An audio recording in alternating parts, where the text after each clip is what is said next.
sais pas trop si vous connaissez le jeu de Go, mais c'est un jeu qui est hyper populaire au Japon et qui est super vieux, hein, genre plusieurs siècles avant notre ère. Il serait même originaire de Chine et il est aussi pas mal pratiqué en Corée et de plus en plus partout dans le monde. Ça fait partie des jeux comme les jeux d'échecs et les dames qui permettent à deux joueurs de mesurer leur talent de tacticien et que passer un certain niveau, franchement c'est carrément de l'art. J'ai eu la chance de voir grâce à la communauté Hanabi un film vraiment très cool que je voulais vous recommander et qui va mêler un univers que j'aime beaucoup parce que j'ai travaillé dessus, celui des samouraïs japonais et le jeu de Go. Ce film il s'appelle tout simplement Le Joueur de Go et il sort le 26 mars dans vos cinémas. Alors de quoi est-ce qu'on parle ici? Ça se passe durant l'époque Edo, donc pendant une période de paix où les samouraïs ne peuvent plus vraiment combattre et traversent des zones de turbulence, on va dire. Ils servent plus vraiment à grand chose puisqu'il n'y a plus de combat. Et pourtant, ils ont toujours un statut social élevé et il faut qu'ils le justifient, notamment en adoptant des codes et en se mettant régulièrement en scène. On a des valeurs comme l'honneur et la loyauté qui sont alors mises sur le devant de la scène, ce qui participe plus tard à l'idée que tous les samouraïs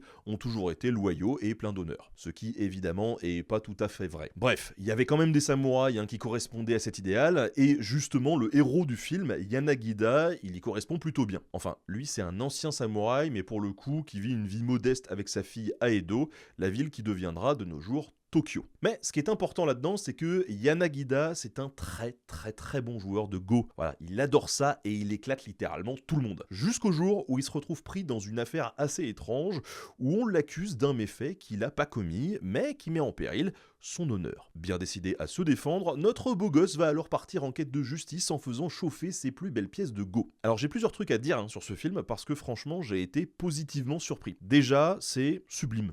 Tous les plans sont magnifiques, on est dans la pure tradition des Shambara, les grands films de samouraï style Kurosawa, mais en un peu plus moderne. Et l'autre truc très cool, c'est qu'on voit plein de parties de Go et qu'on kiffe ça de ouf, même si on comprend rien du tout. Moi je sais pas jouer, mais ça m'a pas empêché de profiter du film alors que j'avais un petit peu peur de ça. Mieux que ça même, ça m'a donné envie d'apprendre à y jouer. Et au-delà de ça, le film, il nous raconte plein de trucs sur le Japon de l'époque Edo, qui est une période de paix, sans qu'on s'en rende compte. Il y a beaucoup de petites subtilités sur la vie des samouraïs en déshérence, qui vont perdre au fur et à mesure leur statut social. On va nous parler de l'adoption de jeunes samouraïs par des marchands, ce qui va apporter du prestige aux marchands et une stabilité aux samouraïs dont l'avenir est plutôt incertain. On a aussi un aperçu des arts, avec une attention portée sur le commerce de la céramique, ou même le célèbre théâtre No, et globalement on sent quand même beaucoup les influences shinto et chinoises qui vont irriguer à travers le Japon, ce qui est pas tant mis en avant dans la plupart des productions. Pour moi, Le Joueur de Go, c'est un grand oui, et vraiment je vous encourage à aller le voir et à me faire votre retour